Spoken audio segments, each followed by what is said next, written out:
Niloko ng kasosyo sa consolidation. Ito ang naging karanasan ng isang grupo ng mga jeep. Dahilan o jeepney operators, dahilan kung bakit mula sa pagiging pabor ay tutol na sila sa consolidation ng mga prangkisa para sa modern jeep.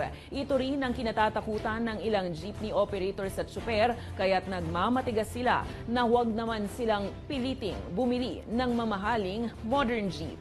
Ang balitang A to Z exclusive mula kay Kim Salinas.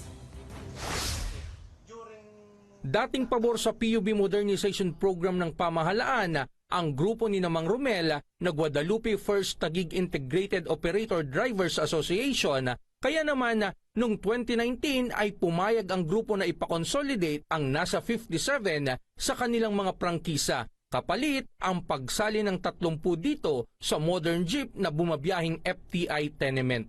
Ang nakita kasi namin na kagandahan dito sa modern ay sinasabi ng ating gobyerno ay kaligtasan ng ating mananakay at commuters. Yun ang kagandahan dito. At pangalawa ay pagsunod natin doon sa Clean Air Act. Yun nga lang, dahil sa mahal ng puhunan sa modern jeep, kinailangan nilang kumuha ng investor para sa itinaguyod na korporasyon. Pero lumalabas ngayon na hindi ito tumutupad sa kanilang kontrata. Magbibigay siya ng 800 per day sa mga operator bukod sa mga driver. Ni 5 butas ay wala po siyang ibinigay sa amin. Kung nalulugi po yan, dapat sana tumigil na.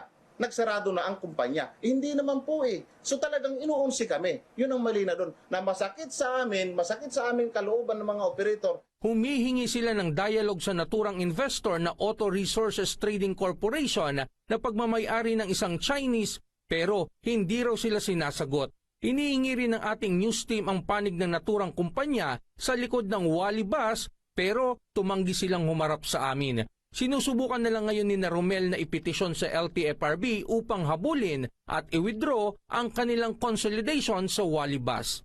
Dugok pawis ang aming ipinundar dyan, binigay na lang namin, isinurinder namin doon sa kanilang aming prangkisa dahil sa magandang alok nila sa amin. Ang ganitong karanasan ng kanilang kapwa-operator at super kung bakit tutol ang ilang transport group sa consolidation at paglipat sa modern jeep. Pagka kami nangutang sa co-op o gumawa kami ng co-op, baka hindi namin gayaning bayaran. So, hahatakin din sa amin ng co-op. Baka hindi ibalik uli sa amin. Yun ang kinatatakot namin. Kaya hindi pa kami nagpapakonsolidate.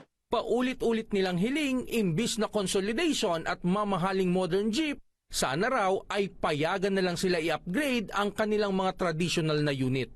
Na itong mga traditional jeep ay i-rehab na lang po.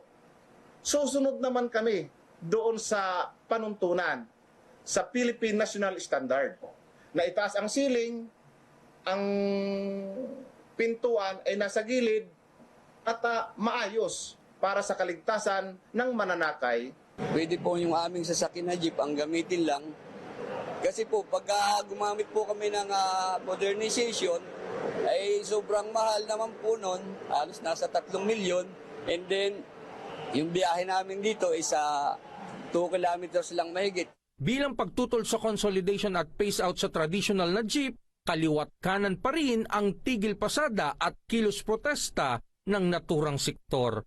Para sa Balitang A to Z, Kim Salinas.